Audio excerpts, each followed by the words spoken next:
بسم اللہ الرحمن الرحیم۔ شروع اللہ پاک کے نام سے جو نہایت ہی مہربان رحم کرنے والا ہے۔ یہ کہانی ایک نوجوان حارث کی ہے جو ایک خوشحال گھرانے سے تعلق رکھتا تھا۔ اس کے والد نیک اور دیندار تھے، مگر حارث وقت کے ساتھ دنیا کی چمک دمک اور بگڑے ہوئے دوستوں کے اثر میں آ گیا۔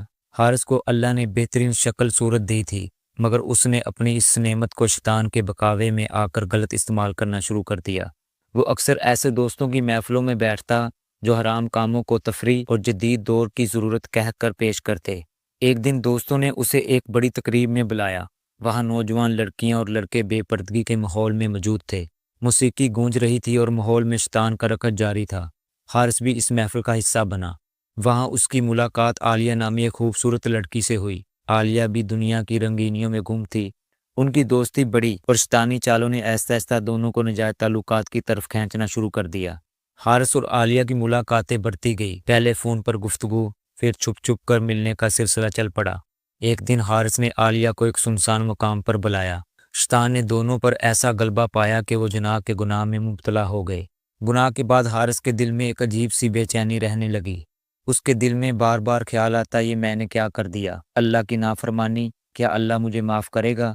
مگر پھر شیطان نے اسے یہ کہہ کر بہلایا، یہ کوئی بڑی بات نہیں، سب کرتے ہیں، زندگی انجوائے کرنے کے لیے سب ضروری ہے۔ ایک رات حارث گہری نیند سو رہا تھا کہ اچانک اس نے ایک ہولناک خواب دیکھا۔ وہ ایک سنسان بیابان میں کھڑا تھا، ہر طرف دھواں اور چیخو پکار تھی۔ سامنے ایک عظیم فرشتہ کھڑا تھا جس کے ہاتھ میں انگارے تھے۔ وہ چیخ کر بولا، حارث تیرے گناہوں کا حساب لینے کا وقت آ گیا ہے، تو نے اللہ کے حکم کو توڑا، آج تیرے گناہوں کی سزا دی جائے گی۔ حارث کانپنے لگا، اچانک زمین پھٹی، وہ آگ میں گرتا چلا گیا۔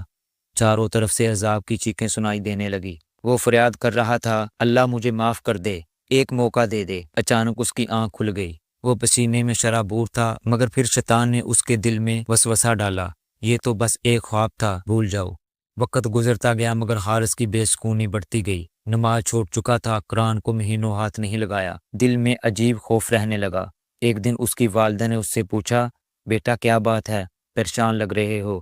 مگر حارث نے ٹال دیا۔ ایک دن عالیہ نے حارث کو بتایا کہ وہ شدید بیمار ہے اور ڈاکٹروں کو شک ہے کہ یہ بیماری کسی لا علاج مرض کی علامت ہے۔ حارث پر یہ سن کر بجلی گر گئی۔ وہ خود کو بھی کمزور محسوس کرنے لگا۔ اس نے کئی ڈاکٹروں سے رابطہ کیا لیکن کوئی تسلی بخش جواب نہیں ملا۔ ایک دن حارث ایک ویران پارک میں بیٹھا اپنی حالت پر غور کر رہا تھا کہ ایک بزرگ فقیر بابا رحمت اس کے قریب آئے۔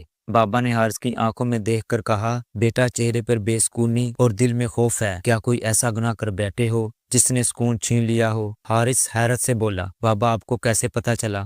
بابا نے کہا، بیٹا جناح ایسا گناہ ہے جس کا انجام دنیا میں بھی ظاہر ہوتا ہے اور آخرت میں بھی۔ قرآن میں اللہ نے واضح فرمایا ہے، تزمہ اور جناح کے قریب بھی نہ جاؤ، بے شک یہ بے حیائی اور برا راستہ ہے۔ اللہ چاہے تو توبہ قبول کر لیتا ہے، مگر سچی توبہ وہی ہے جو دل سے ہو اور انسان گناہوں سے دور ہو جائے۔ یہ سن کر حارث رونے لگا۔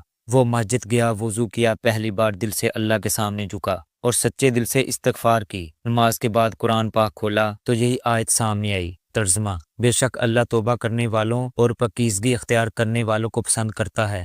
وقت گزرتا گیا، حارث نے گناہوں کی دنیا چھوڑ دی۔ اس نے عالیہ کو بھی سمجھایا اور دونوں نے نکاح کر لیا تاکہ حلال زندگی گزار سکیں۔ ہر سب نوجوانوں کو نصیحت کرتا ہے، برے راستے پر چل کر اللہ کے غضب کو دعوت نہ دو۔ جناح صرف لمحوں کی لذت اور زندگی بھر کی رسوائی ہے۔ اللہ سے ڈرو اور توبہ کا دروازہ کبھی بند نہ سمجھو۔ یہ کہانی ہمیں سکھاتی ہے کہ جناح ایک عظیم گناہ ہے جو نہ صرف آخرت بلکہ دنیا میں بھی انجام دکھاتا ہے، مگر اللہ کی رحمت ہر گناہ سے بڑی ہے، بشرط کہ انسان سچی توبہ کرے اور دوبارہ گناہوں کے قریب نہ جائے۔